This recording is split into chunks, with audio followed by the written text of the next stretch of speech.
campaign speech right now talking about the Affordable Care Act, Obamacare, but there's breaking news we're following, important breaking news. The FBI Director, James Comey, has just sent a letter to the 8 chairmen of the Senate and House committees who've been investigating the Hillary Clinton email scandal, in which he says there will be a new investigation. Among other things, he says this: in connection with an unrelated case, the FBI has learned of the existence of emails that appear pertinent to the investigation. I am writing to inform you that the investigative team briefed me on this yesterday, and I agreed that the FBI should take appropriate investigative steps designed to allow investigators to review these emails to determine whether they contain classified information, as well as to assess their importance to the investigation.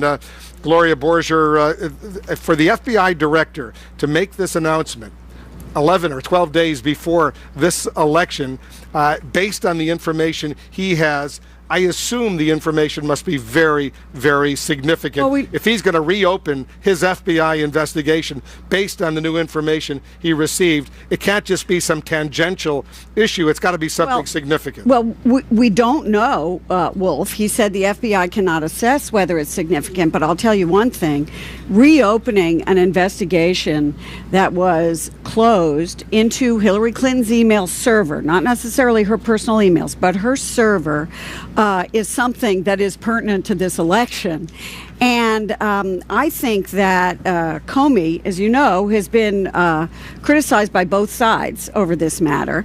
And I think that it may be incumbent upon him to provide more information about what this involves, because otherwise he's going to be charged with leading a partisan investigation 11 days before the election. So he is inserting himself. I understand why he was probably trying to do it, because I think the feeling probably was, and I don't know this, that these things leak out, as you were saying before, Wolf, and that rather than have that occur, he is kind of a straight shooter who wanted to put it out there.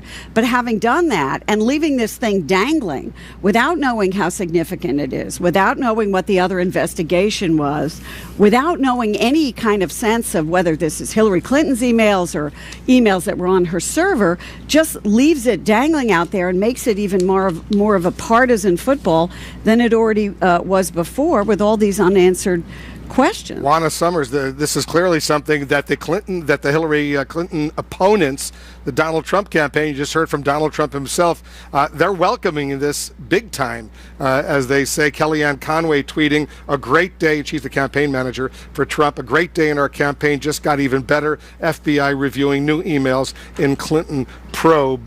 So they're going to use this going forward during these final 11 days, and you saw how pleased and happy Donald Trump is.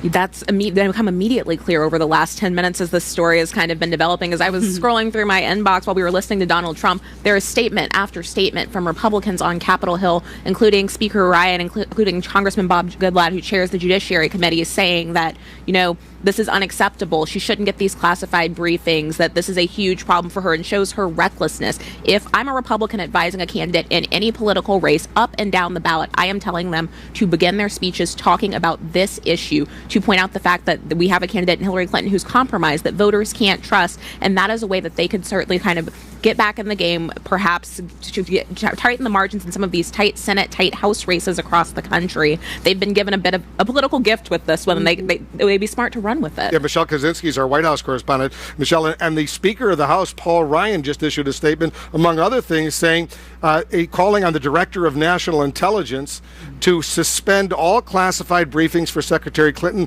until this matter is fully resolved, suggesting she can't be trusted with classified information. And he and others have called for that before as well. And we haven't yet heard from the White House on this breaking news. They may not respond until one of the press official speaks to the press as scheduled later in the afternoon, as President Obama is on his way to some for Hillary Clinton in Florida. But this reminds me of that first time they were on the trail together, their first appearance in North Carolina on the very day that Comey announced his findings the first time. Now he's going down to Florida, which is a tight race. He wants to make that case, and this comes up. So back then in North Carolina, neither one of them mentioned it in their sort of big presentation of the first first time they're on the trail.